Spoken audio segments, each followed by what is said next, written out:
महाराष्ट्रातील number 1 TV channel आवाज TV, आवाज आपल्या सर्वांचा।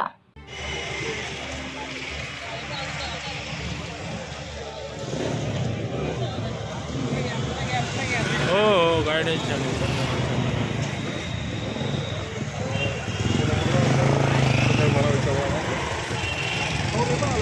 हा मग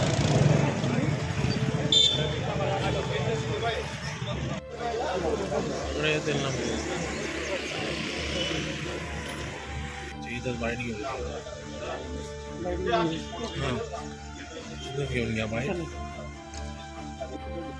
पदयात्रा काढणे आणि कशासाठी पदयात्रा नाही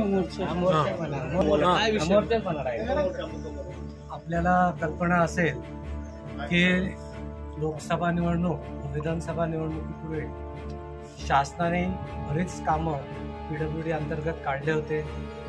ते कामं आम्ही कंत्राटदारांनी स्वतःचे पैसे लावून कामं पूर्ण केले। आज संपूर्ण महाराष्ट्राचे जवळजवळ 90,000 कोटी रुपये शासनाकडे घेणे आहेत। त्याच्यातल्या 650 कोटी रुपये हे फक्त धुळे जिल्ह्याचं घेणं आहे व आमचे प्रलंबित बिलं वेळेवर मिळत नसल्याने आमची आर्थिक विचंबना झालेली आहे।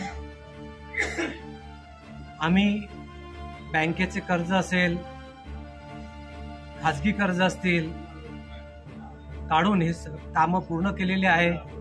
त्याचप्रमाणे या कामाला लागणारं मटेरियल आम्ही काही व्यापाऱ्यांकडून उधारीवर घेतलेले आहे, त्यांचे देखील देणं आम्हाला आहे। अशा परिस्थितीमध्ये कंत्राटदाराला आता स्वतःची मालमत्ता विकण्याची देखील वेळ आलेली आहे। आम्ही सातत्याने मागील 6 महिन्यापासून शासनाला वेगवेगळ्या स्तरावरती निवेदन दिलेले आहे, परंतु अद्याप देखील शासनाने आमचं कुठलेही देयक अदा केलेले नाही व आता मार्च एंड असल्याने बँकेचा सारखा तगादा आमच्या मागे चालू आहे। बऱ्याचशा आमच्या कॉन्ट्रॅक्टर बंधूंना बँकेच्या नोटीस आलेल्या आहेत, काही कॉन्ट्रॅक्टरांना तर मालमत्ता जप्तीचे देखील नोटीस आलेल्या आहेत। अशा परिस्थितीमध्ये आम्ही शासनाला विनंती करतो की ज्या पद्धतीने आपण लाडक्या बहिणींना व लाडक्या भावांना योजनांचा लाभ देत आहात, तर आम्ही करदाते आहोत, तर आमचं देखील बिलं अदा करण्यात यावे। आपल्याला सर्वांना कल्पना असेल की भारताच्या GDP मध्ये शेतीनंतर जर कोणाचं कॉन्ट्रीब्युशन असेल तर इन्फ्रास्ट्रक्चरचं आहे।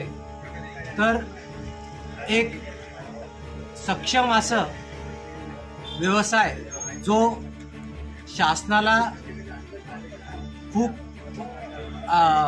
मोठ्या प्रमाणात कर देतो, नोकरीच्या संध्या उपलब्ध करून देतो, रोजगार चा संध्या उपलब्ध करून देतो, अशा व्यवसाय जर बळकट करायचा असेल तर कॉन्ट्रॅक्टरांची बिलं हे वेळेवर अदा केली पाहिजे।